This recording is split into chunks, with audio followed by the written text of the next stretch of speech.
सारे flying type Pokémons पकड़े हैं और आज हम इन्हें रैंक करेंगे।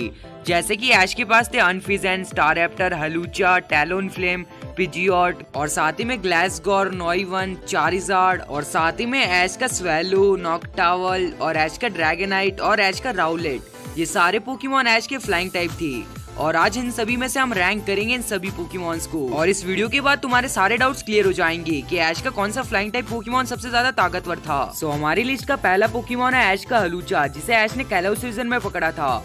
और हलूचा को पकड़ने के लिए ऐश ने उसके साथ बैटल की थी और उससे कहा था अगर तुम हारोगे तो तुम्हें मेरी टीम ज्वाइन करनी पड़ेगी। पर हलूचा ये बैटल नहीं हारा, पर इसके बावजूद भी ऐश की टीम में चला गया था। और साथ ही में ऐश के हलूचा को बहुत ही अच्छे अटैक आते हैं, जैसे कि karate chop, high jump kick, X scissor और फ्लाइंग प्रेस। और इसने वीवाइल के सामने भी बहुत अच्छी बैटल की है और साथ में तुम इसका कॉन्फिडेंस देख सकते हो। अगर ये किसी भी पोकेमॉन से बैटल करता है, इसका कॉन्फिडेंस कभी भी कम नहीं होता।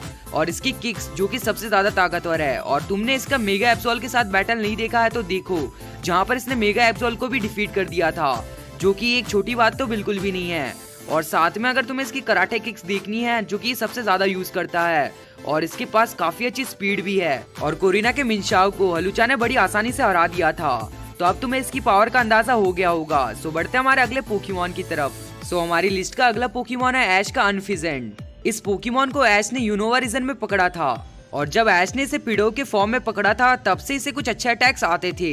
ऐश के अनफिजेंट को सिर्फ कुछ ही अटैक्स आते थे, जो कि उसके लिए थोड़े से कम थे, क्योंकि ये अपने फाइनल फॉर्म में पहुंच गया था।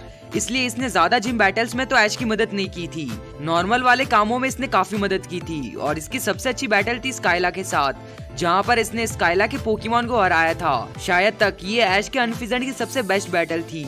इसके अलावा अनफिजेंट ने ज्यादा कुछ नहीं किया और ऐश से, टीम रॉकेट से लड़ने में और दूसरे कामों में इसने ज्यादा ध्यान दिया, इसलिए इसे ज्यादा अटैक्स भी नहीं आते। और इसीलिए ऐश के अनफिजेंट के बेस्ट अटैक है एरियल ऐश और विंग अटैक। शायद अनफिजेंट और भी अच्छा कर सकता था, पर इसने उतना अच्छा नहीं किया, क्योंकि ये फुल इवॉल्व था, तो शायद ये और भी बेटर कर सकता था। एनीवेज गाइस, बढ़ते हमारे अगले पोकेमॉन की तरफ।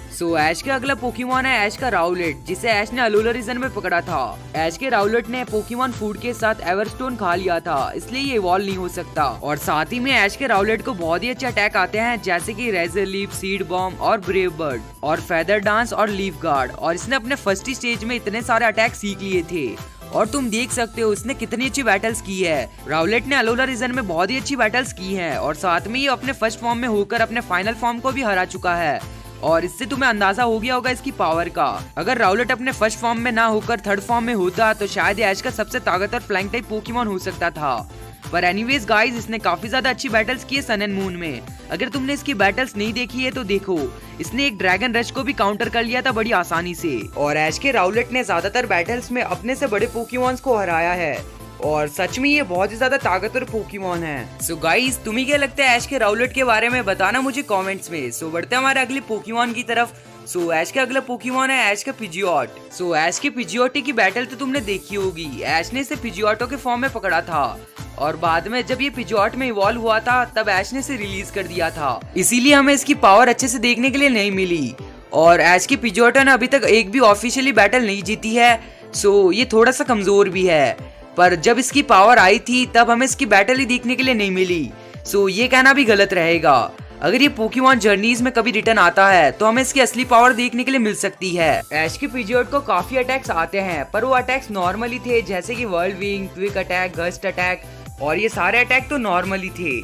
अब बात करते हैं ऐश की स्वेलो की। ऐश का स्वेलो काफी ज्यादा ताकतवर पोकेमॉन है ऐश का, और इसे ऐश ने होइन रीजन में पकड़ा था और इसने हैरिसन के डॉन पेन के साथ भी बैटल की थी, जहाँ पर इसने हैरिसन के डॉन पेन को बड़ी आसानी से हरा दिया था। और होइन रीजन की जितने भी जिम बैटल्स हुई थी, उनमें से ज्यादातर बैटल में स्वेलो ने ऐश को जिताया है और साथ ही में एक शाइनी स्वेलो को भी इसने हराया है। अब बात करते हैं इसके अटैक्स की। ऐश की ट्वेलो को आते हैं aerial ace, wing attack, quick attack, double team जैसे कई सारे अटैक्स आते हैं। और इसने अपनी कम बैटल्स में दो पोकेमॉन्स को हराया है। और साथ में इसने एक नया मूव भी इन्वेंट किया था पिकाचू के साथ मिलकर, जो कि था थंडर आर्मर। हालांकि इसके पास थोड़े से कम अटैक्स हैं, पर इन सारे को कंबाइन करके ये बहुत ही अच्छे अटैक्स बनाती है। अगर इसके सामने सुपर इफेक्टिव मूव्स भी आ जाए, तो भी ये कभी हार नहीं मानेगी। इसीलिए ऐश की स्वेलो बहुत ही ज्यादा ताकतवर पोकेमॉन है। गाइस, बढ़ते हमारे अगले पोकेमॉन की तरफ, जो कि है ऐश का चारिजार्ड। अब चारिजार्ड की स्टोरी के बारे में तुम सभी को पता होगा। जब से ये इवॉल्व हुआ था तब से इसने काफी अच्छी बैटल्स की थी।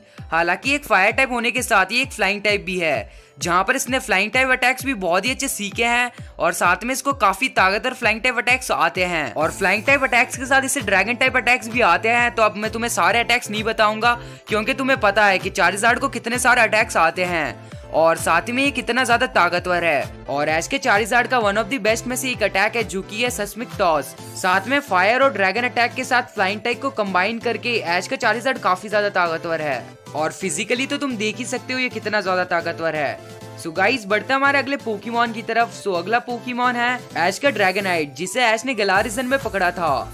और ड्रैगनाइट बहुत ज्यादा लॉयल पोकेमॉन है, पर इसका मतलब ये नहीं कि ये ताकतवर नहीं है। साथ में फ्लाइंग टाइप होने के साथ इसको बहुत ही अच्छे अटैक्स आते हैं। ड्रैगन क्लो, ड्रैगन रेंज, ड्रैको मीटियोर जैसे बहुत ही अच्छे अटैक्स आते हैं। और साथ में इन्हीं सारे अटैक्स की मदद से ये किसी भी अटैक को काउंटर कर सकता है। और इसने ऐसे ही ड्रैगन रेंज को काउंटर किया था और साथ में कोरिना के मेगा लुकारियो को भी इसने हरा दिया था। तो इसकी पावर पे अब तुम्हें कोई भी शक नहीं होना चाहिए। और इसके पास कई सारे हरिकेन जैसे फ्लाइंग टाइप अटैक्स हैं। उन्हीं अटैक से सामने अगर कोई भी पोकेमॉन आ जाए उन्हें बड़ी आसानी से ये हरा सकता है। सो हमारी लिस्ट का अगला पोकेमॉन है ऐश का ग्लाइसगोर, जिसे ऐश ने सिनो रीजन में पकड़ा था। और इस पोकेमॉन ने भी काफी अच्छे अटैक्स और साथ में काफी अच्छी बैटल्स की हैं। ऐश के ग्लाइसगोर के पास बहुत अच्छे कंबाइन मूव्स है जो कि शायद किसी भी पोकेमॉन के पास नहीं होंगे, इसलिए इसे टाइप डिसएडवांटेज का खतरा बहुत ही ज्यादा कम है। और साथ ही में ऐश के ग्लाइसगोर को बहुत ही अच्छे अटैक्स आते हैं जैसे कि fire fang, giga impact, steel wing और साथ में एक्स सिजोर और कई सारे। इन सभी की मदद से ये बहुत ही अच्छी टक्कर दे सकता है। और आगे जाके जब टूर्नामेंट हुआ था उसमें ऐश के ग्लाइसगोर ने काफी अच्छी बैटल की थी। सो बढ़ते हमारे अगले पोकेमॉन की तरफ। ऐश का अगला पोकेमॉन है ऐश का नोइवन, जो कि केलोस रीजन में देखने के लिए मिला था और ये ऐश को एग के फॉर्म में मिला था। और इसने काफी अच्छी बैटल्स की हैं पोकेमॉन एनीमे में। और साथ में इसके पास कई सारे ड्रैगन टाइप अटैक्स भी है, तो ये काफी ज्यादा ताकतवर है। और साथ ही में इसे काफी अच्छे अटैक्स आते हैं जैसे कि एक्रोबैटिक, सुपरसोनिक, ड्रैगन क्लॉ और कई सारे। और इन्हीं अच्छे अटैक्स की मदद से ये काफी अच्छा पोकेमॉन है।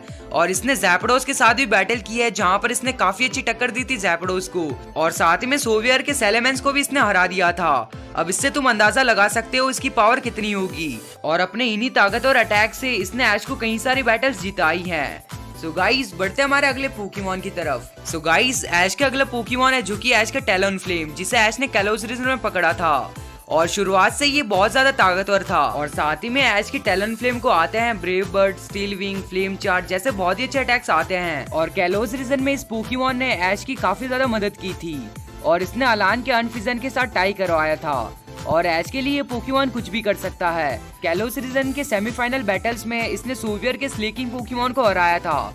ऐश और उसके दोस्तों को बचाने के लिए लेजेंडरी पोकेमॉन मोल्ट्रेस से भी भिड़ गया था, जहां पर इसने मोल्ट्रेस को काफी अच्छी टक्कर दी थी और वहीं पर ये इवॉल्व हो गया था। सो गाइज इसकी पावर के बारे में तुम्हें पता चल गया होगा कि ये कितना ज्यादा पावरफुल है। सो गाइज अगला जो हमारा पोकेमॉन है जो कि ऐश का स्टारएप्टर, जिसे ऐश ने सिनो रीजन में पकड़ा था।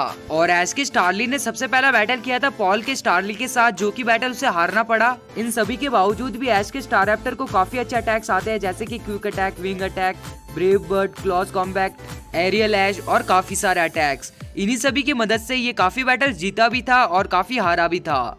और ज्यादातर काम तो इसने नॉर्मली ऐसे ही किए थे। और साथ ही में ऐश के स्टारएप्टर ने पॉल के हॉर्नक्रो को भी हरा दिया था। और इसकी सबसे अच्छी बैटल हुई थी जहां पर उसने रोज रेड को एक ही अटैक से हराया था, जो कि था ब्रेव बर्ड अटैक। और शायद ये विक्ट्री उसके लिए सबसे बड़ी विक्ट्री थी। सो गाइज यही थी ऐश के कुछ पोकेमॉन्स, तो इनके बारे में मैंने तुम्हें बता दिया है। अब हम इनको रैंक करने वाले हैं। सो इसमें मेरा ओपिनियन होगा, तुम्हारा क्या ओपिनियन है तुम मुझे कमेंट सेक्शन में बता सकते हो। सो नंबर 12 पे आता है ऐश का अनफिजेंट, नंबर 11 पे आता है ऐश का पिजियोट, नंबर 10 पे नॉकटावल, नंबर 9 पे स्टारएप्टर, नंबर 8 पे ग्लाइसगोर, नंबर 7 पे हलूचा, नंबर 6 पे राउलेट और नंबर 5 पे टैलोनफ्लेम। और नंबर 4 पे आता है ऐश का स्वेलो, नंबर 3 पे आता है ऐश का नोइवन, नंबर 2 पे आता है ऐश का ड्रैगनाइट और नंबर 1 पे आता है ऐश का चारिज़ार्ड।